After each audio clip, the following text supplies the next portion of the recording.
Yun, magandang umaga sa inyong lahat mga kababayan. Um, Dito sa vlog po na ito, ako po ay humihingi ng kaunting pasensya po ninyo. Kasi po biglang nagloko po yung audio ng aking cellphone. Nauuna po yung audio kaysa doon sa pagbuka ng aking bibig. So, magandang umaga sa inyong lahat mga kababayan.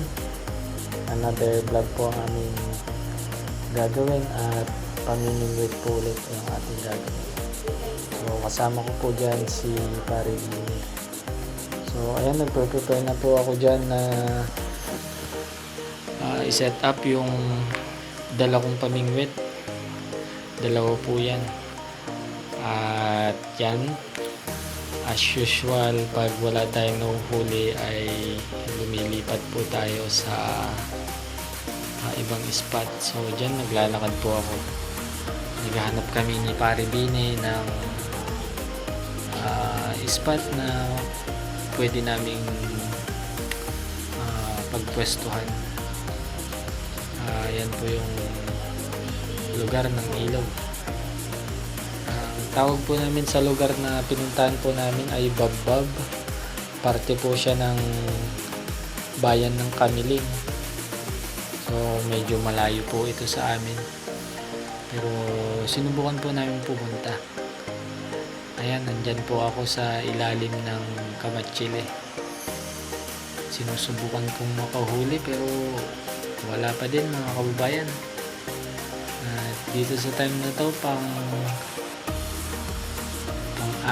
lima nalipat na namin yata. Yan yung aming mga service. Naka-tricycle po ako at yung kapatid ko ay nakamotor. So ayun yung kapatid ko. At si Pare Bine naman ay nandito sa kabilang parte. Yan, susubukan po namin dito sa part na to.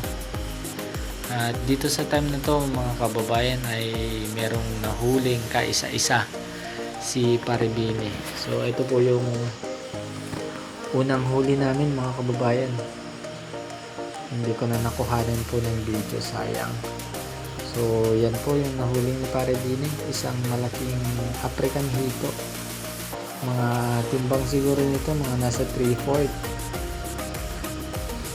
At yan yung aming lulutuin po mamaya. So yan, selfie muna kami. Yan, dito sa part po na ito lumipat po ulit ako ng pwesto. Medyo syunerte po tayo at nakahuli po tayo ng isang uri ng igat o yung tinatawag namin dito sa Ilocano na kiwet. So yan po yung kulay dilaw na igat mga kababayan. Usually nakukuha siya sa mga maputik na lugar. So yun, natsamban natin siyang mahuli. At dito sa part na ito mga kababayan ay nakapagluto na ako at kakain na tayo. Meron din tayong isang malamig na soft drinks. Yun po yung aking mga kasama, yung aking kapatid din ng kulay blue at si Pare Bine. At yan, niyaya ko po silang magdasal. Syempre palagi po tayong magdasal bago tayo kumain at magpasalamat sa ating Panginoon sa biyaya po na binigay niya. So let's go, kakain na tayo mga kababayan. So yan po yung gulay na hawak ko. Nakalimutan ko yung tawag pero kinakain po yan dito sa atin. Pero yung ibang tao ay hindi nila kumbaga hindi nila alam na kinakain yan. Yung hawak ko naman ay talbos ng kamote. At ito yung hawak ko kanina pag naluto. Kasing lasa po niya ay para siyang saluyot na may tawag dito parang lime. Tapos yun ay meron din tayong chichirya na binili pang dagdag ulam. Ayan, kakain na tayo mga kababayan. Yung sausawan po natin dyan ay padas na nilagyan ko ng kaburaw. Ano kasi yung Tagalog ng kaburaw mga kababayan? Pa-comment naman po. Tapos yung gulay kanina, pa-comment po kung anong po ang tawag po ninyo. Nakalimutan ko po. Yan. Yung hawak-hawak ko na yan. Nakalimutan ko kung anong tawag namin. Pero alam ko kinakain yan. Kasi nasubukan ko ng kumain ng ganyan. Nilaga.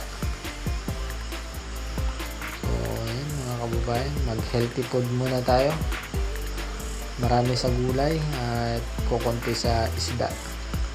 Kasi hindi po tayo nakakuha ng maraming isda po sa araw po na ito. Ayan, pagpasensyahan nyo po muna yung aking video mga kababayan. At bigla pong nawala yung audio ng camera ng cellphone ko. Hindi ko po alam kung anong nangyari. Yun yung nabingwit ni Pare Bini. Kinurot ko na mga kababayan. Yan yung pinaghati-hatian po namin kanina na ulamin dyan sa tabi ng ilog, dyan sa may maliit na dam dyan sa amin. So ayan, nagtatawanan kami dyan. May pinikwento si Pare Bini na nakakatawa nung mga alaala niya siguro. Nakalimutan ko na kung ano yung sabi niya kanina, pero napatawa ko kasi nakakatawa yung sinabi niya. So ayan mga kababayan, malapit na kami mabusog lahat dahil dun sa binili ng kapatid kong soft drinks. So ayan, sabi ko thumbs up, masarap daw mga kababayan. Yan, shout out pala sa inyo mga kababayan. Meron lamang akong shout out sa aking vlog po sa araw po na ito. Bali, 2:00 na po nung kumain kami mga kababayan. Sobrang late na yung aming kain. Pero para po sa inyo ay wag po ninyong gagayahin yung mga ganong bagay kasi nagkakaroon tayo minsan ng pananakit ng tiyan pag late po tayo na kumakain. So ugaliin po natin na kumain sa tamang oras para hindi po tayo nakakaramdam ng anumang sakit sa ating tiyan. So ayan, basahin ko lang po yung aking shoutout po na i-prepare para sa vlog po na ito. Unang-una, nagpapasalamat po ako kay Idol Harold Ibarra. Salamat Idol. Kay Richard Mix Vlog, salamat Idol. Shoutout sa iyo. At kay Riders Journal, salamat Papi. And then kay Master Fishing TV, salamat Idol sa pag-subscribe. Ganun din kay Junior Hunter TV, salamat Idol, shoutout sa iyo.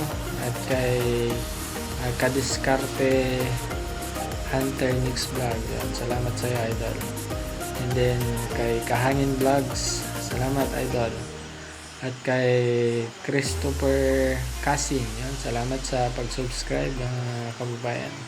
And then kay Ranran Padilla, salamat pare sa pag-subscribe mo. At ganoon din, sinashoutout ko yung pinsan ko na nagtatrabaho sa construction worker, si Joey Carbonel. Nagtatrabaho po siya sa pinapa-shoutout po niya yung company nila na Gesture Construction Incorporation. Yan. Dito malapit na kami matapos mga kababayan. Bali wala ng kanin. At inuubos na lang namin yung natirang talbos ng kamote. So ayan mga kababayan, maraming pong salamat sa inyong panonood palagi ng aming vlog. At pa-subscribe po ito mga kababayan. Paalam po mga kababayan. Hanggang dito na lang po.